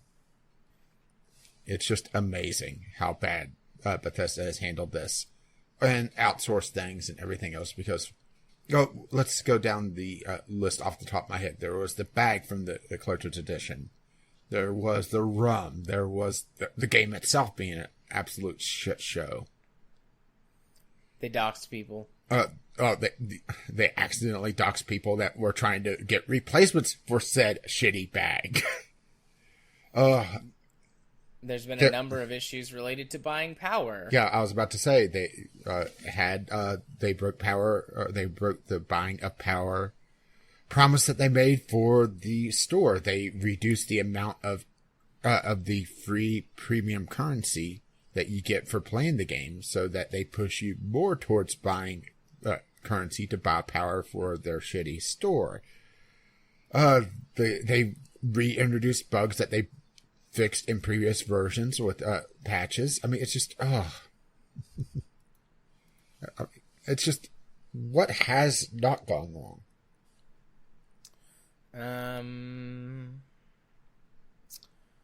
Well, I haven't heard about there being any problems with the actual discs that they made. The discs for the consoles work when you put them in, to the best of my knowledge. And that, folks, can solidly maybe go in the win category. Possibly. Well, I wouldn't say that, because on those discs is Fallout 76. Yeah, but the discs are not fundamentally broken. We're splitting hairs here to find one thing. And I recognize that, and I apologize. I know this is unbecoming of my character, but sometimes you just have to take things a little too far. Walk a little on the wild side. Allow me to say fuck Todd Howard while we're at it. Yeah. Fuck Todd Howard. Fuck Bethesda. Fuck Fallout 76. What else are we gonna fuck? Fuck their treatment of Doom. What did they do to Doom? Oh, okay. Oh, yeah, that. Oh. How could anybody look forward to a Bethesda product? I mean, really. It's one of those things that it's kind of crazy. Anybody that pays attention to the industry looking forward to something made or increasingly published by Bethesda. Deep down in my heart, I still want Elder Scrolls 6 to be good. Oh, don't get me wrong. I want the games to be good. I'm not wishing failure on them. But let's be realistic here. Skyrim was trash. I liked Skyrim a lot. I don't think it was trash. We need to do Oblivion for Game Club. We should. It's on our list, isn't it? I mean, I agree, Oblivion is better than Skyrim, but I didn't think Skyrim was trash. I like Skyrim. Skyrim was utterly, utterly bland. It was forgettable. I know. Let's agree to disagree, right? That's probably a good thing. To agree to disagree. Even though you're wrong. I'm joking. No, you're wrong. No, you're wrong. Oh, yeah. Well, I have the late, great Total Biscuit on my side, so. I'm just gonna let it go. I'm just gonna let it go. Sorry. No, you're fine. I'm just picking on you. Just like how I know you're picking on me. Well, as far as you know, at least. Yeah. It's good enough. All right. So moving on from that, community corner this week. So for our community game night, I mean, we talked extensively about Warframe. We're going to give that one more shot this coming Monday. Shouldn't be any issues as long as my life doesn't fall apart again. I had 2 weeks in a row where I've had shit happen. I don't think I mentioned to you last Monday why I was late. I don't even know if I told Jim. But there was some stuff that happened and some people needed to come over to our house. I'm not going to go into the whole story at this point. Like, not because it's something I can't talk about, but it's just really boring. Something happened and Katie and I, that is my wife, for anyone listening who has not heard me talk about her before, are like the most grown up of all of our friends, which feels weird to say, but it's like sort of on sort of the air quotes life path. We're like the furthest along compared to all of our friends. Like, see, old. Yeah, we're old. So everyone comes to us when they need something, and Monday night some people needed something, and it's like, all right, come over. We'll talk you through it. We'll eat some dinner. And then they wound up being here until like 9:30, and I was like, I need a shower. and I need to actually talk for a few minutes to my wife about things. And so I was about 15 minutes late Monday. I don't think that'll happen, but who knows? Life can suck my dick with all of its randomness. Yeah, meanwhile, speaking of random, keep throwing a random Verge video. In Discord chat? Yeah. Oh. Yeah, something about them building a $2,000 computer. So immediately whenever I see a absurd price tag on a computer, especially from a publication like that, I assume it's shit.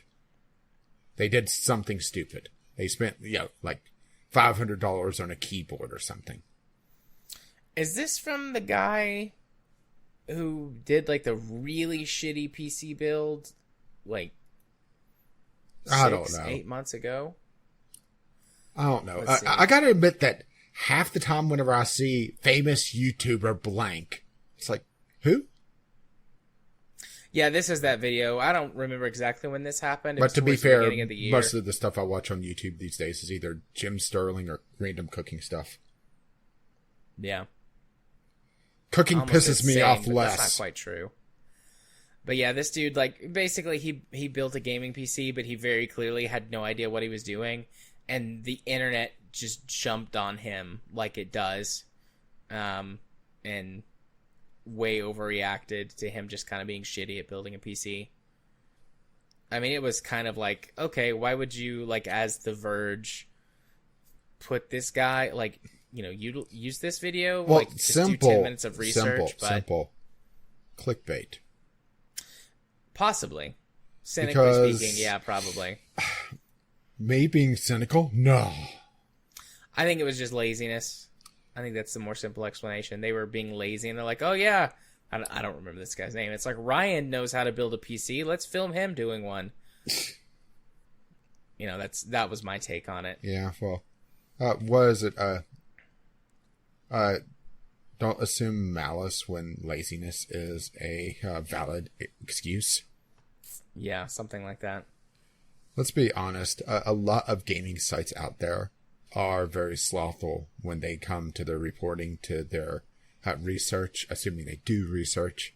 So The Verge, giving random intern Ryan $2,000 to build a computer for him to film it for a video. Yeah, that seems about right, actually. Yeah. Because, there's this stigma, this stereotype of PC gaming has to be a 4-figure price tag on the computer itself. No, it doesn't. I mean, I wish I had $2,000 to spend on a PC. Just like, I'm just going to drop $2,000 on a PC. But if I had $2,000 to build a rig, I would build 2 of them and sell one. I mean, you can build an excellent PC for $1,000. Not even that much, really, especially if you're willing to shop around on the secondhand market. But, I mean, sort of like one of those things that's like, my dream is to spend just an inordinate, insane amount on a PC one day. Mm-hmm. Just because I can. Like, that's on sort of like my bucket list. Like, $2,000 would be great, but I'm thinking like, $10,000 on something just because. Yeah. Although, if I get to the point where I have just like $10,000 randomly lying around to spend on something, I don't know if I would actually do that. My own personal values like find that to be wasteful. So it's like this weird, like, I would love to do that, but at the same time, if I did that, I would feel so bad about myself. I'd feel so guilty. Of course, we're saying this while having absolutely massive game libraries we never play. Yeah, but I didn't buy most of that. Mine's probably about 50-50. And I have made a concerted effort over the years to play games that I hadn't previously. I mean, that's one of the things that I've been doing, like with all these games I get from Keymailer, has been playing through the back catalog of them, and also looking at older games that I haven't played to play them. I mean, the only games that I bought here recently were stuff where we sit down and we were like, all right, this would be good for Game Club. This would be good for Game Club. Yeah, well, the last weekend I haven't played, and like I said, I've been kind of on a slump on gaming, so I need to pick it up as well. So, but gaming for me has kind of had surges, so it's also that as well. So, I'll have times where I'll put a lot of time into it, a game or a series of games, but other times I won't. So, right now I'm in a slump because of focusing on my cooking and personal relationships. So, I'm building up that backlog to go into later. Yeah. And that is fair.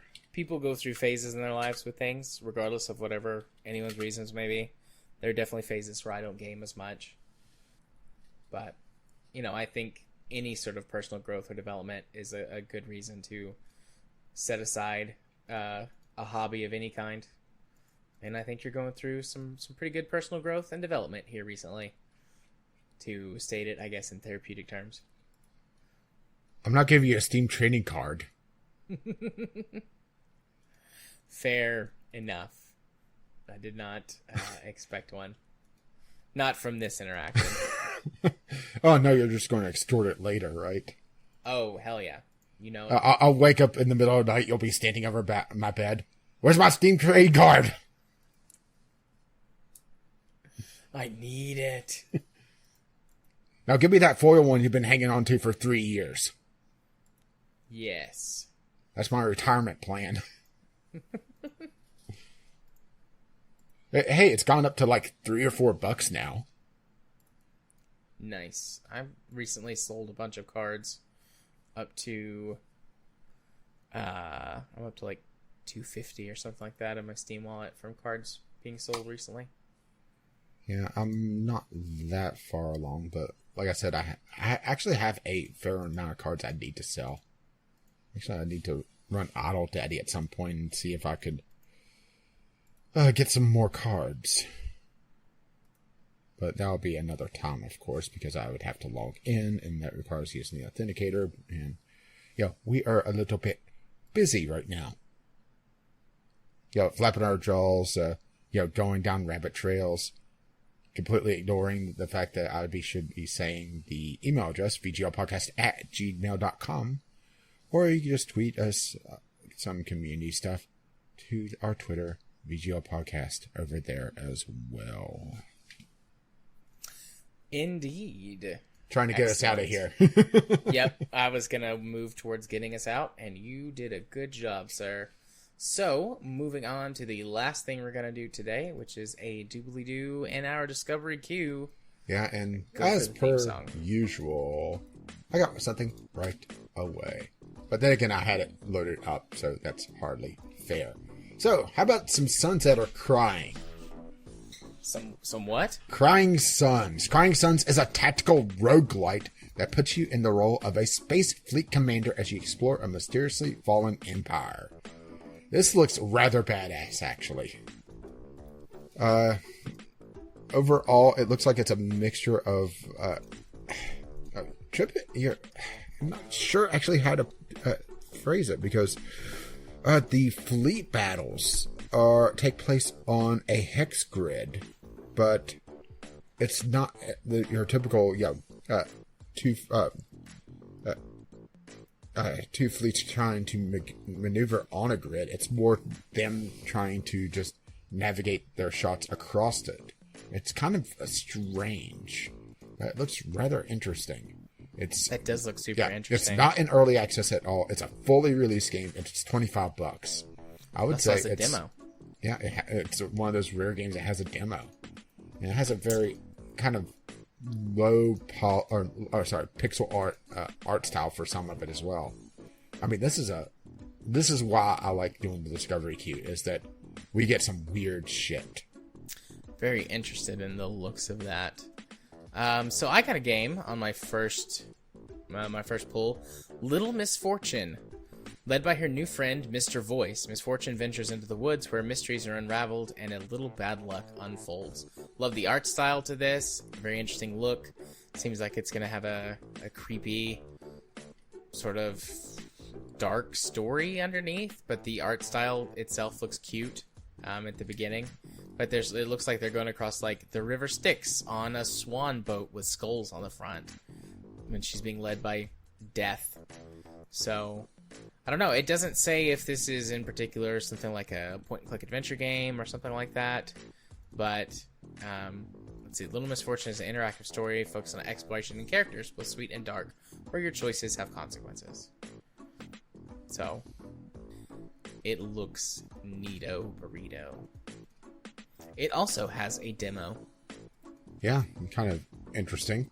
So, me now? Yep. I got hot lava. The floor is hot lava. Run, jump, climb, and surf across a nostalgia-packed environments flooded with hot, molten lava. So if you ever played The Floor is Lava, here's Floor is Lava, the game. And it's done by Clay Entertainment. So that's a very interesting one. And it's parkour-based as well. So first-person parkour has been a very difficult thing for games to pull off. So the question is just how they're going to pull it off. And also, it looks like it's essentially a speedrunning game with different achievements, like just complete the course under a certain amount of time, no deaths, so it's a quick respawn mechanic most likely. Find hidden things on the levels. I mean, it is a very interesting looking take on a first-person platformer. And hey, it's done by Clay, and even though I'm not a fan of all Clay's games, they usually are pretty solid. And this one is rated very positive at 89%, so it looks like they are keeping that trend up. Cool. I got another one. Very rare for me to get a 1-2 punch right off the bat. Later Alligator. Later Alligator tells the story of Pat the Alligator, a mostly harmless and probably innocent reptile at the center of a conspiracy that could bring down the biggest, scariest family in Alligator, New York City. His own. It's a 2D point-and-click adventure game where you play Pat the Alligator, and you're trying to solve a mystery according to further reading through this. It looks very neat.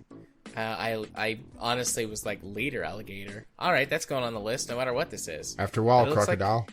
Yeah, I know. They missed that pull. There's no, that's a sequel somewhere about that. That's a sequel. Ooh, nice, setting up that universe. Mm-hmm. But yeah, looks good. Well, I got one that looks like it had promise, but they pushed out early access. But I'm a fan of these games anyway, so what the hell? Depraved. It's actually on your wish list. A city builder set in the old Wild West with survival aspects. So essentially a non-sci-fi version of RimWorld, only more focused on actual city building instead of just war crime simulator. It looks like they just pushed it out early access way too quickly though, so it may just, I'm not sure if they're still going to develop it, if what's going to happen with it. It had a 1.0 release 3 days ago, so there's really no time to be able to say, okay, well, it's not going to see any further updates. It's, it's as it is. But yeah, I'm not seeing any info. So take this with a grain of salt if it's going to be continually updated afterwards, because some of the complaints are it's clunky, there's no tutorial, it's very rough around the edges. But it looks like it has promise if it could be just continue to be updated. So yeah. So you up? Oh, I just got Little Misfortune, so. Morning Dew Farms, a gay farming game. Well, why shouldn't you be happy in farming? Sweet southern boy Cody always dreamed of living off the land. Now he's taken over his granddaddy's farm and can begin a wonderful new life in the village of Morning Dew, a notorious gayborhood. So, I'm getting mixed signals from this game. There's definitely some anime stuff. There's like a big buff wolf man in a couple of the images. There's also what looks like some very nice, just sort of loving relationship stuff. But then there's tags for nudity and sexual content, which I think that's probably a duh with this. But then it looks like there's some kind of basic mechanics where you actually have to make money and farm and stuff. I mean, this is definitely much more about probably the gay sex than anything, which I am what do okay you mean, with. probably? But oh, yep, Nuzzler, a cuddly cryptid who loves to cook. That's the wolf man. I mean, I don't know what else to say about this other than yes, please. And here I thought you were just going to be trying to fuck the colonel by now. Do all the fucking. I fuck those gay farmers too. So, I got an interesting one. I had to actually skip a couple because you had two on my list, and also I had some rather bad ones. How about that for a change of pace, huh? Yeah. Mistover, mystical RPG with expeditions for finding the key to survival. Choose your next step wisely and keep in mind that your every move will change the future. So, a strategy turn-based RPG with some roguelike elements according to the tags. There's nothing for the reviews. Oh, sorry, it's coming out in October. I skipped right past it. So, coming out in October. No set date on it. I guess I just scrolled right past it and just didn't look. It does have a demo, though. What was this, demo day? I guess so. Has a rather interesting, kind of, almost chibi art style. Not quite, though. With some of the characters having very large heads, and that priest has an extraordinarily large amount of chest exposed. But somehow isn't being lewd about it, which is weird. I guess, a little too flat for that. So, that's an interesting looking one. That art style looks familiar and I'm blanking on it. So, moving right along to you. Yeah, I don't have another one yet. Alright, well, actually you did this one last week. I got Age of Empires Definitive Edition because I got 2 last week. Huh. Okay, let's go for that. Since I'm coming up short this week. PlanetSide Arena. I didn't realize they did an arena game. Is this battle? This is battle royale because of course everything is fucking battle royale now. Why don't these damn kids get off my lawn? So essentially, PlanetSide only battle royale. So hey, if you're a fan of both, somehow. Because those seem to be 2 very different genres of shooter. Well, there you go, right? Yeah. Looks like I got some very mixed reviews. What does it say? Very bad microtransactions according to a couple of reviews. So, yeah, there we go. Enjoy. And I'm on my last one. You got anything? Yeah, I'm putting it in right now. Tribes of Midgard. I accidentally was on the open beta page, which it says the open beta page is closed. Tribes of Midgard, cooperative survival game in which players must resist the oncoming invasion of giants during Ragnarok. Set in a procedurally generated world, play together to craft legendary equipment and defend your Viking village until the end. Haven't seen too many Norse sort of mythology games. It's a top-down isometric type game. Not necessarily my favorite, but the cooperative aspect definitely helps that.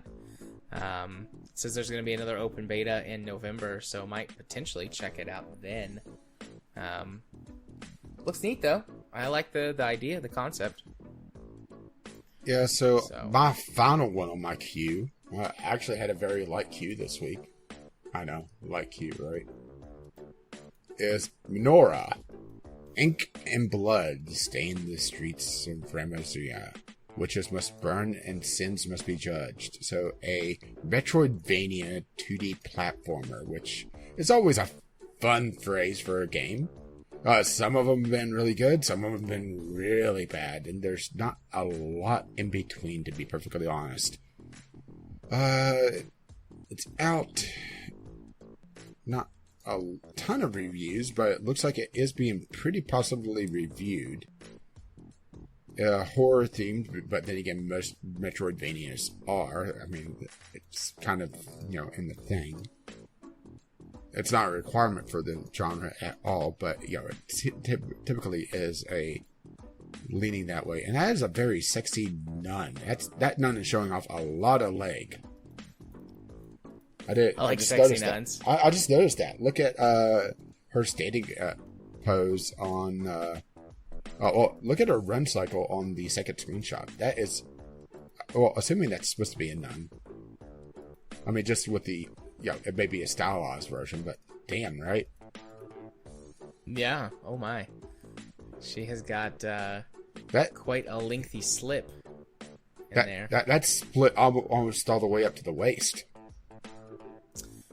I think they're witches, reading the description. Whatever, right? I mean, I see a black and white with a veil, right? Yeah. Saying nun is sexier, though. Yeah. Well, if you want a sexy nun, go play Hitman, right?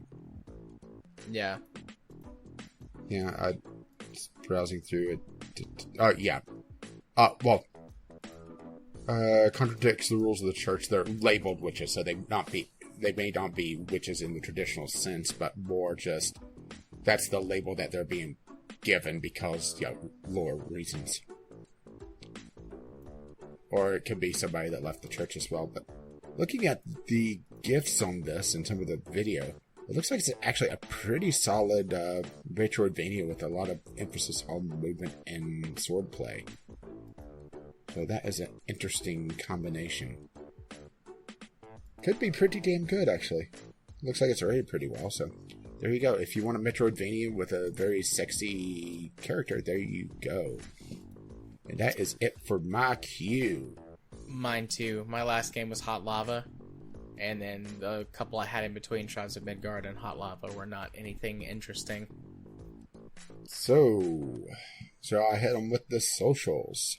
Hit them with the socials, Rage. I've been Caffeine Rage. You can find me on YouTube, Gaming with Caffeine Rage. You can find me on Twitch, maybe someday.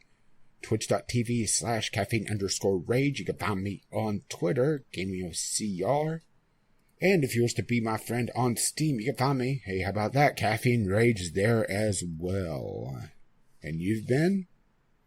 Gaming Psychologist. You can find me on the YouTubes by searching for Gaming Psychologist. You can follow me on Twitter at JMA4707. And you can be my friend on Steam by sending a friend request to JArthur4707. And if you wish to let them know exactly what episode of the podcast you're coming from, the password for this week is Quadcopter. Quadcopter. Unfortunately, we already used Trash Panda, so I had to use my second choice. Yeah. Have a garbage day. Oh. I will admit, the game did have its little bits of humor that got to me, but it feels like I missed it, Yeah. It's just one of those times that art just kind of went over my head, I guess. I just had the dumb. I'm an uncultured southern boy. So, once again... That's alright. I love you anyways. We all love you anyways. Hate me! Once again, you could reach us at VGL Podcast with your letters, voicemails, game-related topics, or just tweet them to us, VGL Podcast, on said Twitter. Our lovely, lovely patrons have made this absolute madness possible. You can find out more at patreon.com/VGL Podcast. And our lovely patrons have also made our Podbean account possible, VGLpodcast.podbean.com, which hosts the show notes, the RSS feeds, links to everything that we do, and I do mean everything, and I do apologize for some of the things Jared does. He has no shame. Not judge. He has no shame. But you can find us on iTunes, Google Play, or your podcatcher of choice if you do not wish to use that. Our intro and outro music is On the Ground by Ken McLeod, and our Discovery Key music is Doobly Doo by the same artist. You can find his work at computech.com, and... as always, as his lovely music starts to roll across my voice. Well, bye now. See you next time.